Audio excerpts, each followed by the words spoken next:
On her wedding day, Imogen Calloway wore pale blue instead of white. Practical, reusable. She didn't know yet that her new husband had already written the papers to end the marriage before it had even begun.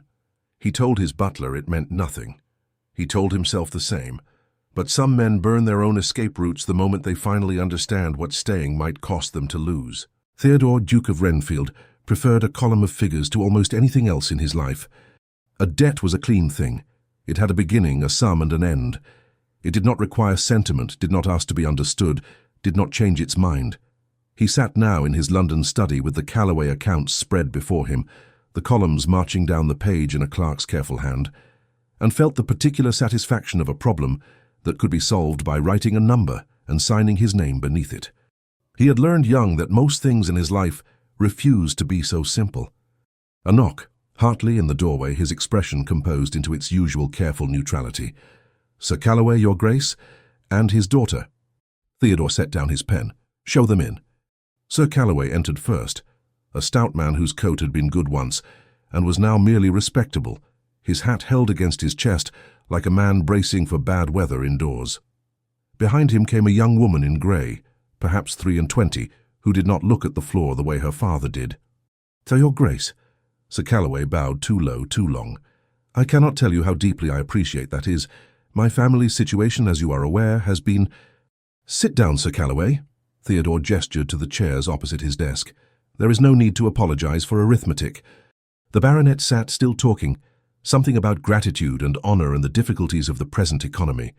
Theodore let it pass over him the way he let most performed feeling pass over him, and looked instead at the daughter, who had taken the second chair without being invited to, and was looking not at him but at the papers on his desk, upside down to her, reading them anyway. "Miss Calloway." He said it mostly to see what she would do. "Your Grace." She inclined her head precisely as much as propriety required, and not a fraction more. Sir Calloway was still speaking. Something about the sum, about William, about how grateful— "Father?" Imogen's voice was quiet, but it stopped him. "You have the second figure wrong. It is 412, not 420. The Duke's clerk will have the correct sum." A short silence. Sir Calloway blinked at his daughter, then laughed, too loud, covering something. "She has a head for numbers, my Imogen. Her mother's gift, God rest her." Theodore did not laugh. He looked at the young woman in grey, who had not blushed at being noticed, who had simply corrected an error because it was wrong, and felt something shift very slightly out of place in a morning he had expected to be entirely procedural. "Oh, you are correct," he said, 412. "I generally am, Your Grace, where numbers are concerned." She did not say it as a boast. She said it the way one might note the weather. He laid out the terms plainly, because plainness was the only courtesy he knew how to offer in a room like this.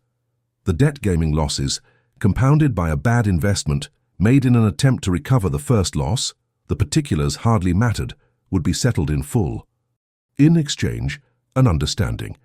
No formal announcement yet, no contract signed this week, but the clear expectation, communicated honestly, rather than dressed up as anything else, that marriage would follow once the particulars between the families were arranged to everyone's satisfaction. Sir Calloway's relief was so total it was almost embarrassing to witness.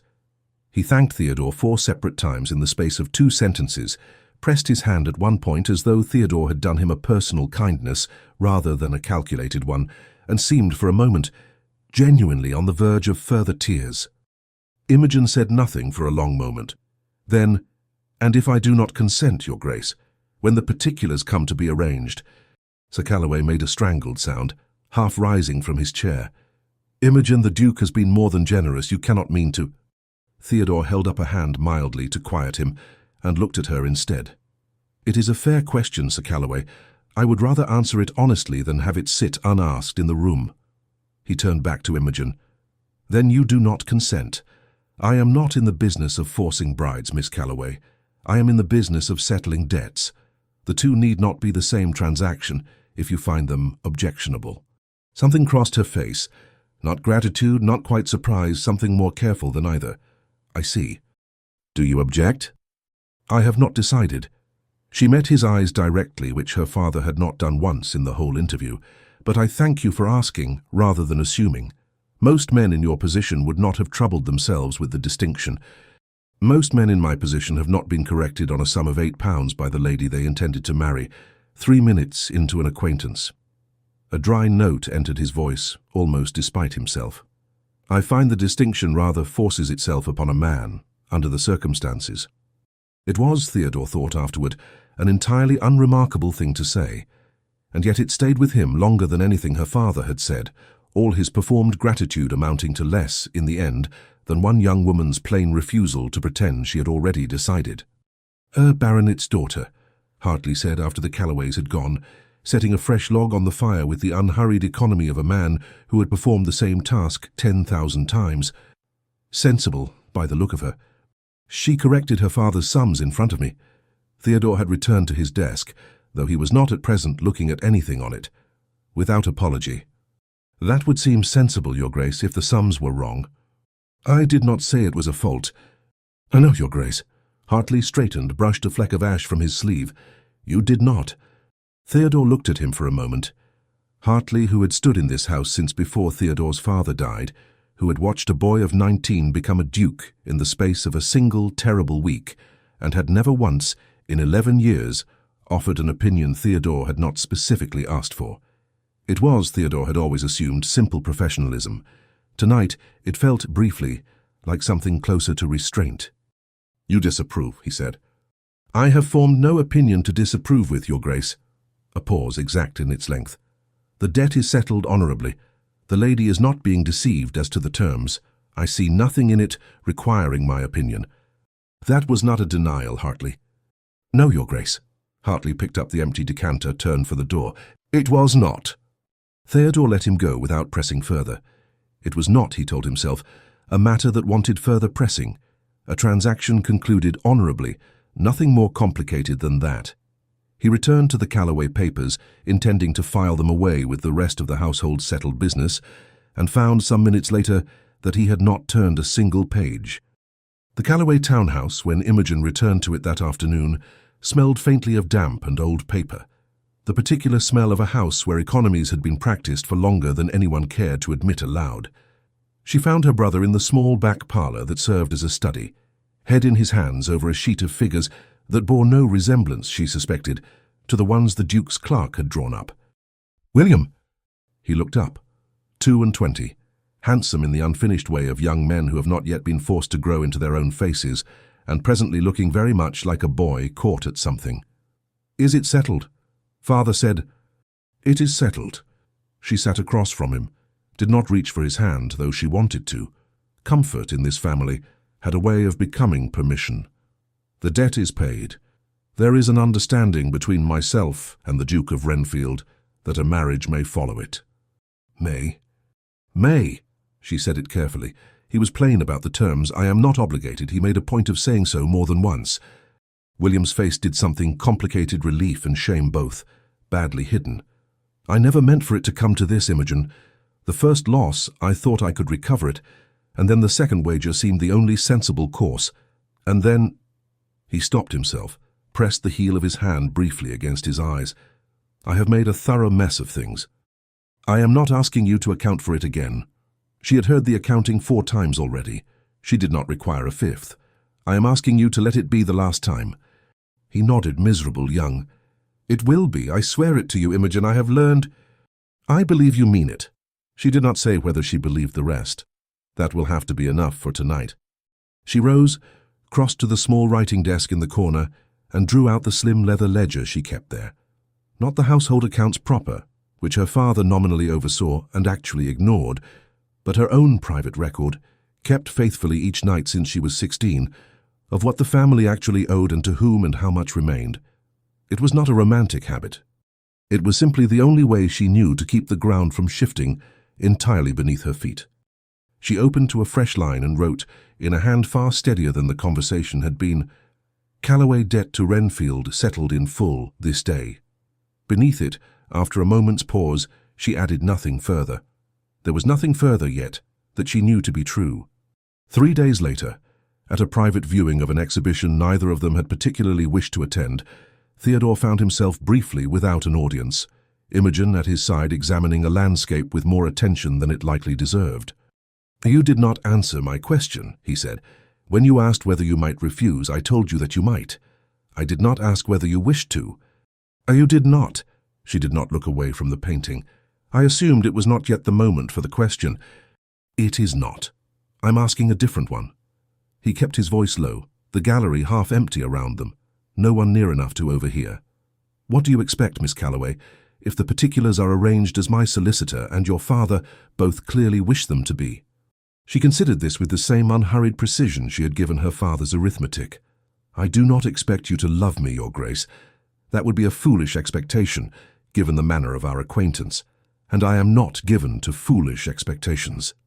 She turned finally to look at him directly. I expect honesty.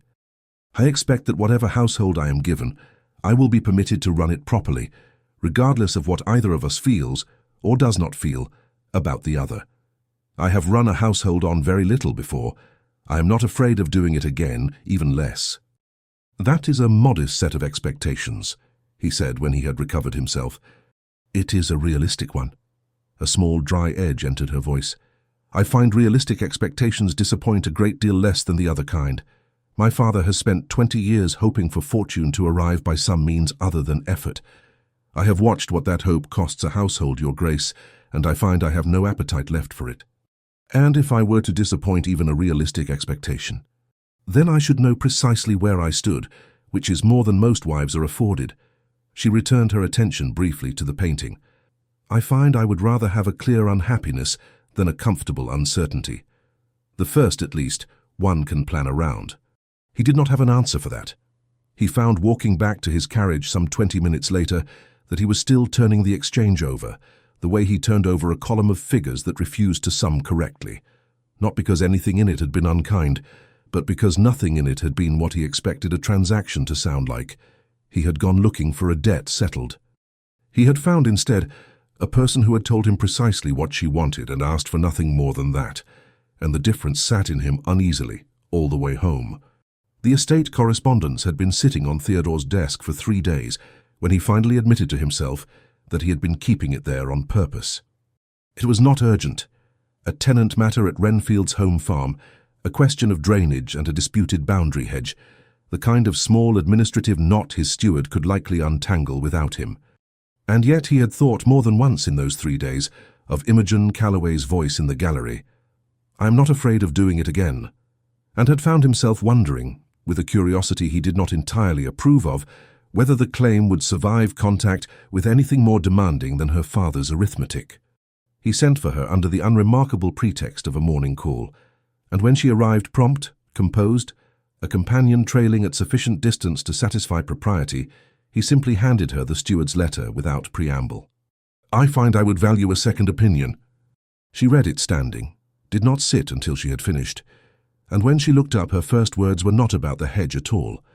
Your steward has confused the acreage in his second paragraph with the figure in his first. They cannot both be correct. I had not noticed. You were not meant to. He is hoping you will simply approve the larger figure, and he will not be made to explain the discrepancy. She handed the letter back, not without a flicker of something close to amusement. I would write to him directly and ask which figure he intends to stand behind before agreeing to anything. Men of business rarely volunteer their own errors, Your Grace, but they will admit to them readily enough if asked a direct question they cannot avoid. It was, Theodore reflected, exactly the kind of small administrative cunning he ought to have caught himself, and had not. He took the letter back, read it again with her correction in mind, and found she was entirely right. You have done this before, he said, managed accounts of this kind. My father's, badly kept as they are for some years now. She said it without self-pity, a simple fact laid flat on the table between them. One learns to recognize when a man is hoping his numbers will not be examined too closely. It is a particular kind of vagueness, once you have seen it enough times to know its shape. And you have seen it a great many times. More than I should like to count. A small wry pause. Though I find counting is rather the point in the end. Someone in a household must do it, or the household simply ceases to know what is true. He wrote to the steward that afternoon, asking precisely the question she had suggested, and felt, signing his name beneath it, an unfamiliar and not unwelcome sensation, that of having been improved by someone else's mind, without it costing him anything to admit it. The steward's reply 3 days later confirmed the smaller figure exactly as she had predicted, with an apology so transparently rehearsed that Theodore found himself, alone in his study, almost laughing aloud. The near miss came a fortnight later, at a morning call so unremarkable that Theodore would afterwards struggle to recall the hostess's name. Lady Pell-something, a woman of considerable self-regard and a smile that did not reach her eyes, who had clearly been waiting for an opportunity to remark, in front of half a dozen witnesses, on the speed with which the Duke of Wrenfield's situation had progressed. "One does so admire decisiveness, Your Grace," she said, her gaze sliding to Imogen with the particular brightness of a woman delivering an insult disguised as a compliment. "Though I confess I had not realized that Calloway's circumstances were quite so pressing." A small silence opened in the room, the kind that asked to be filled. 2 other women present exchanged a glance, plainly delighted at the prospect of fresh material for the week's correspondence. Imogen filled it herself before Theodore could speak. "Circumstances are rarely anyone's preferred topic of conversation, Lady Pell. I find decisiveness a kinder subject. Don't you?" It was not quite a rebuke. It was precise enough to be one anyway, delivered with a composure that left Lady Pell faintly off balance, smiling in a way that no longer reached anywhere at all. "I only meant," Lady Pell began, and seemed for a moment genuinely uncertain how to finish the sentence she had started. Theodore, a beat behind Imogen, added his own dry weight to the scale. "I find decisiveness saves a great deal of time, certainly. One of its chief virtues, I have always thought, along with sparing a man the tedium of explaining himself to people who have not asked him a direct question." Lady Pell's smile became fixed.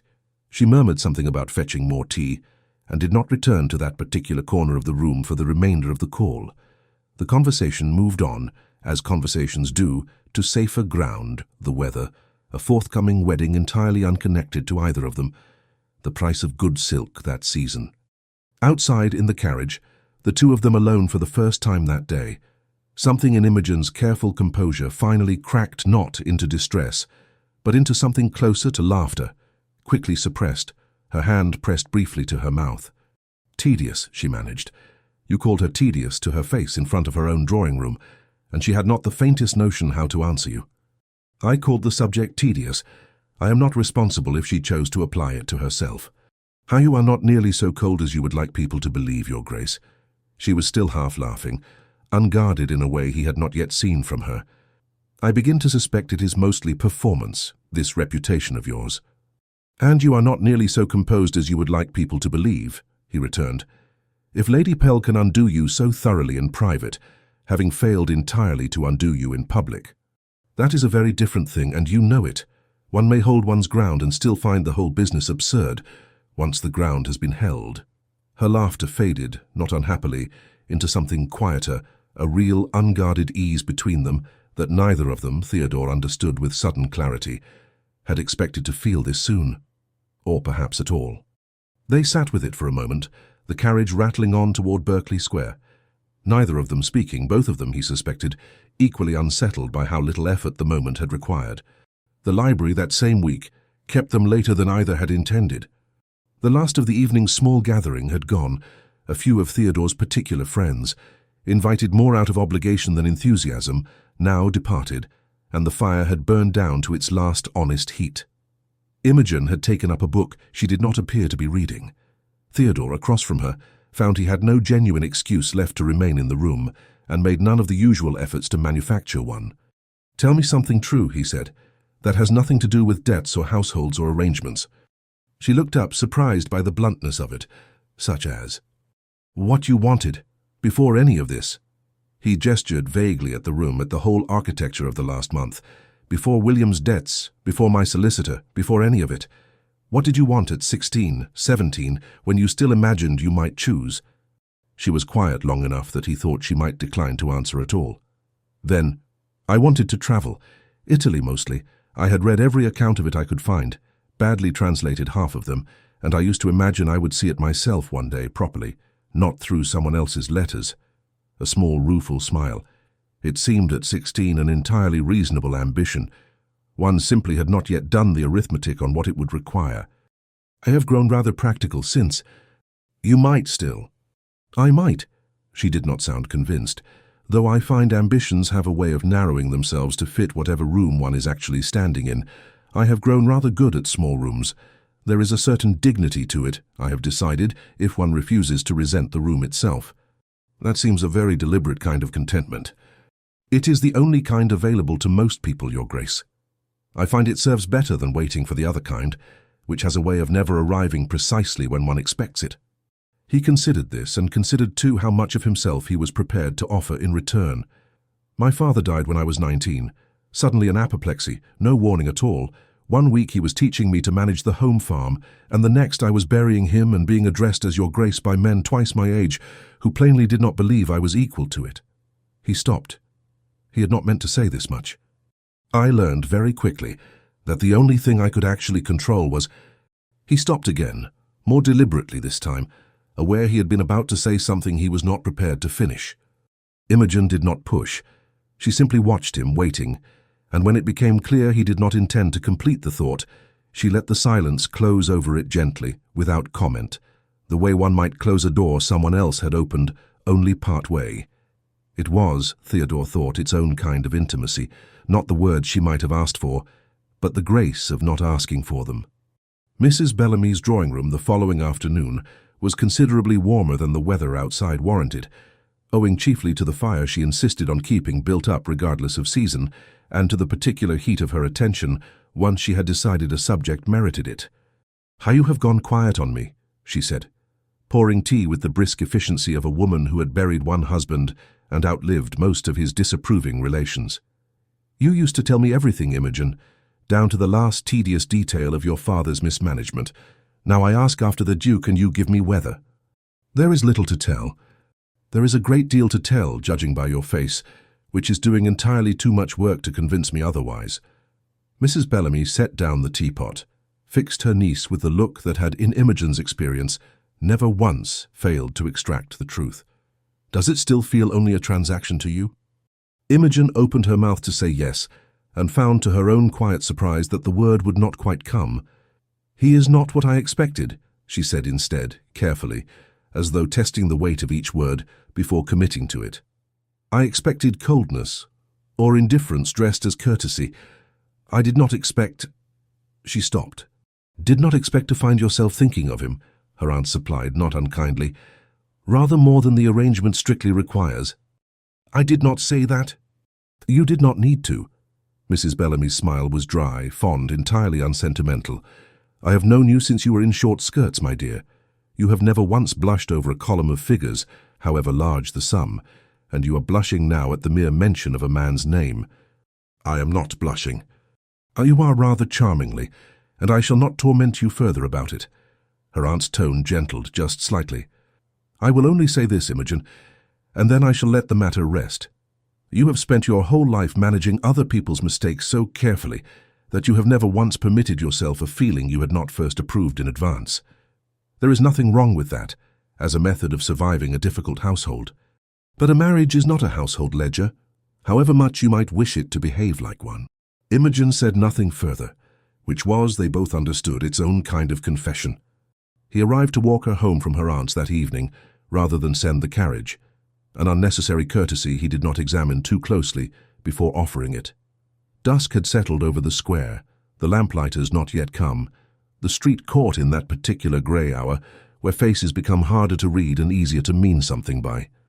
"You needn't have come yourself," Imogen said as they fell into step. "I wished to." He did not elaborate, and she did not ask him to. They walked in a silence that was not uncomfortable exactly, but charged with something neither of them had named. The library conversation still sitting between them, his unfinished sentence, her grace in not finishing it for him. At the corner, where the street narrowed and the nearest lamp had not yet been lit, she stopped to adjust her glove, and he stopped because she had, and for a moment neither of them moved on. Theodore. It was the first time she had used his given name. He noticed it the way one notices a held breath finally released. Imogen. Neither of them said anything further. He was not certain afterward which of them moved first, only that the distance between them, the careful 3 inches they had maintained through every public room and every carriage ride for the better part of a month, simply ceased to exist, and his hand was at her jaw and her glove finally was touching his sleeve. The kiss was brief, restrained, the kind of thing that might to a passing stranger have looked like nothing at all. two figures pausing on a darkening street corner for the length of a breath. But it landed in both of them with a weight entirely disproportionate to its length, and when it ended, neither moved away quickly, both of them very still, very aware of what had just been true between them that had not been true a moment before. "I beg your pardon," he said finally, though it was not clear which of them he was apologizing to. "You needn't." Her voice was not quite steady. "I did not object." Neither of them said anything else of substance the rest of the way to her father's door. They spoke instead of the cold, of the lamplighters, of nothing at all. The easy performed conversation of two people who had just discovered something neither was yet prepared to name aloud, and who had by unspoken and mutual agreement decided that silence on the subject was safer, for now, than honesty. The morning after, both of them were careful in ways the household could not help but notice. Theodore took breakfast alone earlier than his habit, and was at his desk before the post had even arrived, reviewing correspondence with an intensity that had nothing whatsoever to do with its contents. When Hartley inquired mildly whether anything was amiss, Theodore informed him, with rather more formality than the question warranted, that nothing whatsoever was amiss, and would he see that the morning post was brought directly. Hartley withdrew without comment, though Theodore caught just before the door closed something in the old man's expression that might, in a less disciplined servant, have been the beginning of a knowing look. Imogen, for her part, wrote 3 letters that morning and tore up 2 of them, and told her aunt when Mrs. Bellamy called unexpectedly and inquired after her unusually high colour that she had simply walked too quickly the previous evening and felt the effects of it still. Mrs. Bellamy, who had buried one husband and was not easily deceived by nieces, said nothing further on the subject, and contented herself with a very small, very knowing smile over the rim of her teacup. "Walked too quickly," she repeated, as though tasting the phrase. "Yes, I am sure that is precisely what happened." The terms were finalized within the week. Sir Calloway and Theodore's solicitor closeted together for the better part of an afternoon, the particulars of settlement and contract drawn up with the same precision Theodore brought to every transaction in his life, except that this one, for the first time, did not feel entirely like a transaction at all. A date was set, 6 weeks hence. Theodore had already secured a special license from Doctors' Commons, sparing them the public reading of bans that propriety would otherwise have demanded of lesser families, though 6 weeks remained necessary regardless, for the dressmaker, for all the small machinery of a wedding to be properly assembled. Imogen was present for part of the discussion, summoned to confirm a detail of her own settlement, and found herself watching the mechanics of her own marriage being arranged on paper with a strange, removed clarity, as though observing someone else's life being decided in the next room, the murmured voices of men deciding things that were, in fact, entirely hers. She noted, with the same precision she brought to her own ledger, the exact figure of her jointure, the terms of her widow's portion, the clause concerning any children of the match. Each one a fact to be recorded, rather than a feeling to be indulged, though she found by the end of the afternoon that the distinction was rather harder to maintain than it had been a month before. She caught Theodore's eye once across the desk, while her father was occupied with a clause about her jointure. Neither of them smiled, neither looked away quickly either. That night, in her own room, she opened her ledger and wrote, beneath the earlier entry about the settled debt, "Marriage now fixed by contract, 6 weeks hence." She paused, pen still touching the page, and after a long moment added one further line, smaller than the rest, as though she could not quite commit to it in full ink. "He kissed me on Albemarle Street, and I have not stopped thinking of it since." She closed the book before she could read it back and decide it was foolish. The Ashworth ball, a fortnight before the wedding, was the first occasion on which Theodore and Imogen appeared together as the publicly acknowledged betrothed couple of the season. The engagement formally announced, no longer a matter of private understanding, but common, comfortable London knowledge. London. It should have been, by every measure Theodore understood, a triumph. The debt settled honourably, the match approved on all sides, a bride whose composure and intelligence reflected well on his judgment rather than poorly. Lady Ashworth herself remarked with evident sincerity on what a fine couple they made, and steered no fewer than 3 separate matrons toward Imogen over the course of the evening, plainly eager to display her own role in the season's most satisfactory match. Theodore found he could not enjoy a moment of it. He watched Imogen across the ballroom, managing a circle of older women with the same unhurried precision she brought to his steward's letters, and felt something close in his chest that he did not have an immediate name for, not quite panic, not quite dread, but some cousin of both, the sensation of a man watching a door close behind him that he had not entirely chosen to walk through. The kiss. The ledger he did not know existed but might have guessed at. The unfinished sentence in the library that he had stopped himself from completing and had thought of uselessly every night since. This was not a transaction any longer. He had wanted a transaction. He had built his entire adult life since the week his father died on the principle that transactions could be controlled and feelings could not, and somewhere in the last 6 weeks the two had become indistinguishable, and he did not know how to want that without also fearing it entirely. He made his excuses earlier than courtesy strictly allowed, and went home. Hartley was in the study when Theodore arrived, banking the fire for the night with the same unhurried economy he brought to every task, and looked up only briefly when the door opened. "You are home early, Your Grace." Theodore did not answer immediately. He crossed to the sideboard, poured a drink he did not, in the end, particularly want, and stood holding it without drinking, looking at nothing in particular. "It is a successful match," he said finally. "Sir Calloway is satisfied, my solicitor is satisfied. Lady Ashworth herself called us a fine couple this evening, as though that settles the matter entirely. That would seem a fortunate outcome, Your Grace." Hartley straightened from the fire, brushed ash from his sleeve. "It is a fortunate outcome." Theodore turned the glass in his hand, still not drinking from it. "This marriage will mean nothing to me, Hartley. Whatever else may be said of it, the settlement is sound, the lady is sensible, the whole business has been conducted with perfect propriety. It is at its foundation a debt discharged. Nothing more than that. I would not have either of us mistake it for something it is not."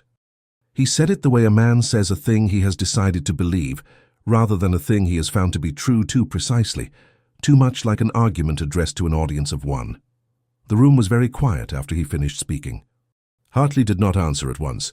He finished banking the fire, set the poker back in its stand with exact unhurried care, and only then straightened fully to face the room. "Very good, Your Grace," he said. It was, on its surface, perfect agreement. It was also, Theodore understood with sudden and uncomfortable clarity, nothing of the kind. Hartley's face had not changed, his voice had not changed. And yet something in the particular stillness with which he said it, the absence of anything further, the refusal to so much as glance toward the glass Theodore had not yet drunk from made plain, more eloquently than any argument could have, that he did not believe a single word of what he had just heard. "That will be all, Hartley." "Yes, Your Grace." He bowed precisely as much as the moment required and left. Theodore stood alone in the study for a long time after the door closed, the drink still untouched in his hand, turning over what he had said and what Hartley had not said in return, and finding, to his considerable discomfort, that the silence had told him a good deal more about himself than he had intended anyone to learn that night, including, perhaps especially, himself. She did not hear the words. That was, in its way, the cruelty of it. There was no single sentence she could point to, no overheard remark she might have confronted him with directly. There was only the change that followed, arriving in increments small enough that each one, taken alone, might have meant nothing at all. Their call shortened by 10 minutes, with a perfectly reasonable excuse attached to it. A letter that had been, the week before, 3 full pages, now barely 1, and signed with rather less warmth than its predecessors. An evening at the theatre where he sat beside her and spoke perhaps a dozen words the entire performance, his attention fixed on the stage with an intensity that felt, to her careful and increasingly practiced eye, like a man avoiding something rather than a man genuinely absorbed. By the end of the week, Imogen no longer needed to wonder whether something had changed. She knew it the way she knew a column of figures was wrong before she had finished checking the some instinct beneath calculation, immediate and certain. She did not confront him. That was not, she told herself, pride exactly, though it was, if she were entirely honest in her own ledger, a great deal like pride. It was simpler than that, and harder to argue with. If he had decided, after Albemarle Street, after the library, after everything that had passed unspoken between them, that this was still and only a transaction, then she would not be the one left exposed by having said otherwise first. She wrote in her ledger that night, the entry brief almost clinical, the kind of line she might have used for any other debt. Whatever was said on Albemarle Street, He has plainly reconsidered it. I will not chase what is being withdrawn." She closed the book and did not open it again for several days. The wedding was 11 days away. Neither of them in all that time said a single word to the other about what either of them actually felt, and both of them, in their separate houses, in their separate silences, were certain they already knew. The church was small old. The kind St. George's parishioners would have considered beneath their notice, and Theodore had chosen it for precisely that reason. Fewer witnesses, less performance required of either of them. It did not in the end spare them much. Imogen stood at the altar in pale blue rather than white. A practical choice, her aunt's suggestion, something that could be worn again, and Theodore watched her come up the short aisle on her father's arm and found his hand was not entirely steady where it rested at his side. He had not expected that. He had expected, if anything, the same controlled efficiency with which he approached every other significant transaction of his life. Sir Calloway's eyes were wet before the ceremony had properly begun. William stood near the front, looking, for once, less like a boy who had caused a crisis, and more like a young man genuinely glad of how it had resolved. Mrs. Bellamy occupied the front pew on the bride's side, with the upright posture of a woman determined not to weep, and visibly losing the battle, her gloved hands clasped so tightly together that the leather had begun to crease at the knuckle. The vows themselves were brief, the words ancient and worn smooth by 10,000 other couples who had said them before. Theodore spoke his clearly, evenly, the practiced voice of a man accustomed to being listened to. Imogen's voice caught only once on the word cherish, the smallest hesitation, gone almost before it registered, and he heard it anyway, and something in his chest tightened that he did not examine closely enough to name. Neither of them looked at the other longer than the ceremony required.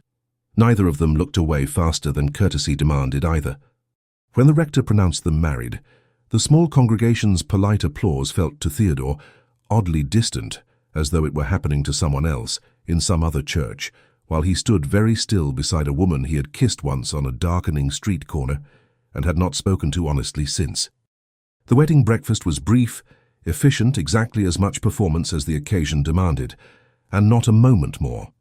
Sir Calloway made a toast that ran rather longer than necessary, touched on his late wife twice, and ended unexpectedly in genuine tears that he did not seem at all ashamed of. Mrs. Bellamy pressed Imogen's hand at the door, said nothing, which from her aunt was its own kind of eloquence. William shook Theodore's hand, with a gravity that suggested he understood, finally, the size of what his sister had agreed to absorb on his behalf, and said, low enough that only Theodore caught it, that he meant to prove himself worth the cost of it, however long that took. By early afternoon they were in the carriage, London already behind them, the city giving way by degrees to hedgerows and open fields, and the silence between them settled in almost immediately, not hostile, but careful, the silence of two people who had just made permanent promises to each other, and had not yet found a way to speak, as though either of them believed it. Wrenfield, when they arrived as dusk was settling, was older and larger, and considerably quieter than anything London had prepared Imogen for. Grey stone softened by ivy, the long drive flanked by oaks that had clearly stood there since long before any Duke of Wrenfield had been born to inherit them. The housekeeper, Mrs. Fenwick, met them at the door with the brisk, slightly anxious efficiency of a woman who had been managing this household alone for some time, and was not entirely certain how much of it she would now be required to surrender. Imogen, taking in the hall the faded wallpaper in the east corridor, the silver that wanted polishing, the household ledgers, Mrs. Fenwick mentioned with visible relief at finally having someone to hand them to, felt something in herself settle that had nothing to do with the marriage and everything to do with the simple, familiar pleasure of a problem that could be solved by paying close attention to it. "I shall want to see the household accounts in the morning, Mrs. Fenwick," she said, already removing her gloves, "and the still-room inventory, if one has been kept." "Yes, Your Grace." Mrs. Fenwick's relief was almost comic in its transparency. "It will be a pleasure, Your Grace, having someone to that is. I have done my best, but a house this size truly wants a mistress's eye, and his lordship has had his hands rather full elsewhere these 11 years. Theodore, standing slightly apart, watched his wife take possession of his household, within minutes of arriving in it, with the same unhurried competence she had once brought to his steward's confused acreage, and felt again that same uncomfortable mixture. He had not yet found a name for admiration, tangled inseparably with something closer to fear. The first days established a rhythm that was, on its surface, entirely correct, and underneath that surface entirely empty. Breakfast was taken at the same hour each morning, in near silence, each of them occupied with correspondence that required rather less attention than either pretended. Dinner was 4 courses, properly served, conversation confined to the weather, the tenants, the state of the home farm, nothing that risked straying anywhere near Albemarle Street, or the library, or the days of his retreat that had preceded their wedding. Evenings, more often than not, found them in separate rooms by unspoken and mutual agreement, each telling themselves it was simply prudent, a marriage finding its proper shape. Imogen threw herself into the household with a thoroughness that left Mrs. Fenwick faintly astonished, and the account books within a week considerably more accurate than they had been in years. She began, too, the habit she had kept since 16, her ledger, reopened each night, no longer recording her father's debts but Wrenfield's instead, a private record of a household she was building competently and largely alone. Mrs. Fenwick, within days, had stopped making decisions of any consequence without first consulting the new Duchess, a deference she extended without seeming to notice she had begun extending it. Theodore noticed, because Theodore noticed everything about her now, however much he told himself he was not looking. He noticed the candle still burning in her room some nights when he passed in the corridor, later than the household's other lamps. He noticed that she had reorganized the still-room within 4 days, and the linen inventory within 6, and that Mrs. Fenwick had begun, without seeming to realize it, deferring to the new Duchess's judgment on matters she had managed alone for a decade. He told himself this was simply efficiency. He did not entirely believe it, even as he told himself. The storm arrived on the 9th day, sudden and violent enough to trap half the outdoor staff in the stables and send Mrs. Fenwick scurrying to secure shutters that had not needed securing in years. Theodore, returning from the home farm soaked through and later than he intended, found the great hall in a state of mild, well-managed chaos, and found Imogen at the center of it, directing 2 footmen toward a leak in the east corridor, with the same calm precision she brought to everything. "You're soaked through," she said when she saw him, the first genuinely unguarded thing she had said to him in days. "I had not accounted for the weather." "No one accounts for English weather, Your Grace. It is the one constant failure of every plan ever made in this country." A flicker of the dry wit he had not heard from her since London. "Go and change before you catch your death. I have the leak in hand." He went and changed, and came back down some 20 minutes later to find the immediate crisis resolved. The footmen dispersed, and Imogen alone in the small sitting room nearest the kitchens, the fire built up against the storm still raging outside, a tray of tea gone cold beside her. "You needn't have waited," he said. "I wasn't waiting, I was thinking." She did not look up immediately. "There is a difference, Your Grace, though I grant the two can look similar from the doorway."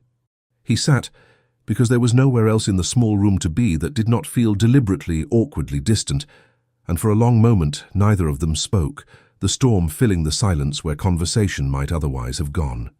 "You manage this house as though you have always belonged to it," he said finally. "I manage it because someone must, and Mrs. Fenwick was glad enough to let me." She set down her cold tea. "It does not require belonging, Your Grace, only attention." "I think that is not entirely true." He had not meant to say it. It came out anyway, low, more honest than anything he had offered her since Albemarle Street. "I think you have made this house better in 9 days than I managed in 11 years, and I do not think attention alone accounts for that." She looked at him then, properly, the first time either of them had held the other's gaze for longer than courtesy required since the wedding. "And what do you think accounts for it, Your Grace?" He did not answer. The storm answered for him, a long roll of thunder that gave him an excuse to look away, and the moment, charged and unfinished, was allowed to pass without resolution, both of them, he suspected, equally aware of how close they had come to honesty, and equally unwilling yet to close the final distance. It was 3 days later, the 12th of their residence at Wrenfield, though neither of them was counting so precisely, or admitted to it if they were searching for a household ledger Mrs. Fenwick had misplaced, that Theodore found Imogen's instead. It was sitting on the small writing desk in her sitting room, left open not carelessly, he understood, simply because she had not expected him to enter that particular room while she was at the stables overseeing some matter with the new mare. He should not have read it. He told himself this clearly in the moment, and read it anyway, his eye catching first on the practical entries, the still-room inventory, a note about the home farm's drainage, the kind of competent record-keeping he had come to expect from her. And then, further back, an entry he recognized the date of without needing to calculate it. He kissed me on Albemarle Street, and I have not stopped thinking of it since. Further still, closer to the wedding, whatever was said on Albemarle Street, he has plainly reconsidered it. I will not chase what is being withdrawn.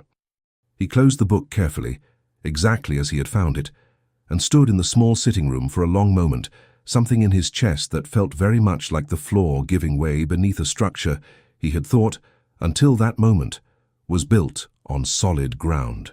She had not imagined the kiss meant nothing.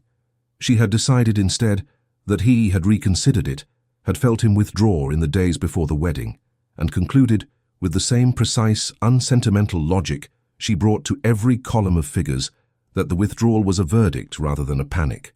She had matched his retreat with one of her own, not out of indifference but out of the same wounded pride he recognized, uncomfortably, as his own. He said nothing of what he had found that evening. He sat instead through a dinner he barely tasted, answered questions about the tenants with answers he did not afterward remember giving, and understood, lying awake long after the household had gone quiet, that the matter could not be left where it stood for very much longer. It was Imogen who finally broke the silence the following evening, in his study after the household had retired for the night. She did not knock first. She simply entered, closed the door behind her, and stood with the particular stillness of a woman who had decided something and did not intend to be talked out of it before she had said her piece. "I should like to understand something, Your Grace." He set down his pen. "Theodore." "Theodore, then." She did not soften at the correction. "You kissed me on Albemarle Street. You said nothing of it for 11 days, and then you grew cold before the wedding, in increments small enough that I could not name a single moment to point to, only the accumulation of all of them together. I have lived in this house with you for nearly a fortnight more, and I find I am still waiting for an explanation that has not come." "Imogen." "I am not finished." Her voice did not rise. It simply held, level and exact. "You pull away precisely when something begins to feel real. The night after the kiss, the days before our wedding, every evening in this house since, when something almost passes between us, and you find some reason to look away first. I should like to know why, and I find I am no longer willing to wait quietly for you to decide whether I deserve the answer." He was quiet for a long moment. When he spoke, it was slower than his usual register, a man choosing each word with the care of someone laying down something fragile. "My father died when I was 19. Suddenly an apoplexy, no warning given to either of us. One week he was teaching me to walk the home farm boundaries. The next I was burying him. And the week after that, men twice my age were calling me Your Grace and waiting to see whether I would fail." "You did not fail." "I did not fail because I learned very quickly that the only thing I could actually control was myself, my decisions. The columns of a ledger, which behave predictably if you manage them correctly, unlike grief, unlike a household suddenly without its master, unlike anything that requires you to trust another person not to disappear." He looked at her directly now. "Within the first fortnight of our understanding, before either of us had any reason to imagine this would become anything more than a debt discharged, I sat down one evening and drafted notes. The grounds I might claim, the questions I would put to ecclesiastical council, should I ever wish to be free of the arrangement. Nothing filed, nothing a court would ever have seen. Private pages in my own hand, meant for no one's eyes but mine." She went very still. "You intended to use them?" "No." He said it immediately, without hesitation. "That is the truth I find hardest to explain, even to myself. I never intended to consult a soul about them. I wrote them because having them in a drawer gave me the sense that I still controlled my own life, that whatever this marriage became, I had not surrendered the one thing I had spent 11 years protecting. They were never meant for you. They were meant for me. A kind of insurance I did not actually want to collect on. And the kiss. The kiss frightened me precisely because it was real." His voice had gone quieter still. "I had built an entire understanding of myself around the idea that this marriage was a transaction I controlled. After Albemarle Street, I could no longer pretend that was true, and I did not know how to want something I could not control without also fearing it entirely. So I retreated. I told myself it was prudence. It was in truth simple cowardice, dressed up as restraint. He paused and made himself say the rest of it unprompted, because he understood, finally, that the worst of it was his to offer and not hers to discover by accident. The night of the Ashworth ball I told Hartley the marriage would mean nothing to me. I said it to make true by speaking it aloud, something I no longer believed even as I spoke it. He did not believe me either. I understood that the moment I finished speaking, and I have not been able to forget the particular quality of his silence since. The study was very quiet. The fire had burned low, neither of them having tended it, and for a long moment Imogen said nothing at all, simply looking at him with an expression he could not immediately read. "I have been protecting my own pride as deliberately as you have been protecting yours," she said finally. "I did not chase you after the wedding because I told myself it was dignity. It was also fear.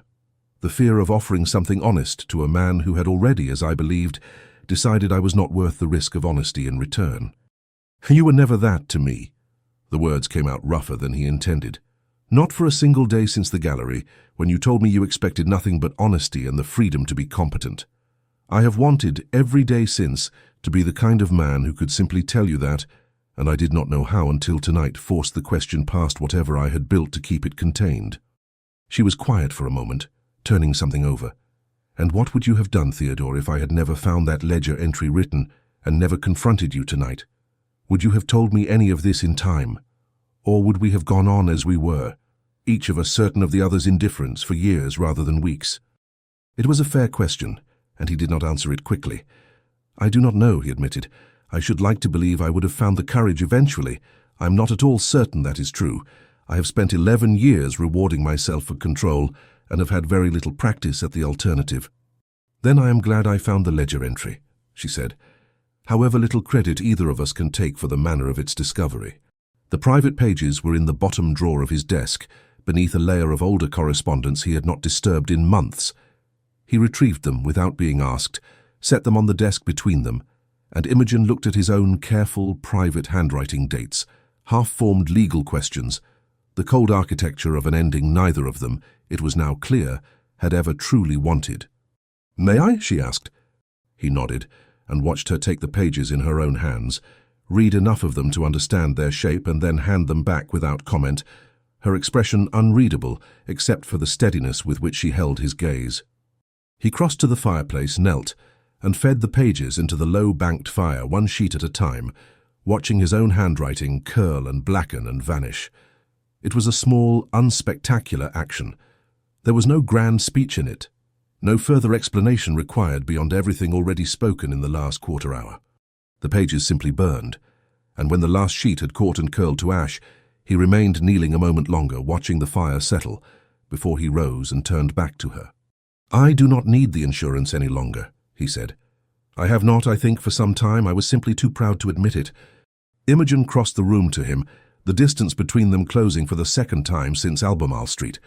Not careful this time, not 3 measured inches maintained for the benefit of some imagined audience, but simply gone, her hand finding his where it still bore the faint warmth of the fire.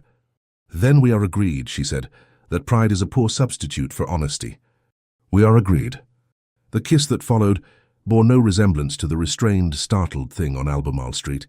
It was slower, surer, neither of them retreating into propriety afterward, neither of them pretending the moment had not happened. They sat together by the dying fire for a long while after, her hand in his arm settled around her with the unguarded ease of 2 people who had finally stopped performing a marriage and begun instead simply living one warm, unhurried, entirely without the careful distance that had defined every room they had shared until that night. "I think," she said sometime later, her head resting against his shoulder, the fire burned down to embers, "that I should like to see Italy after all, one day, not alone, as I once imagined it, with my husband, if he can be persuaded." "I find," Theodore said, "that I am rather easily persuaded where you are concerned. I have been, I suspect, for some months now. A little over 3 years on, Wrenfield in early summer was a different house than the one Imogen had first entered in pale blue, soaked with nerves she had not let herself name.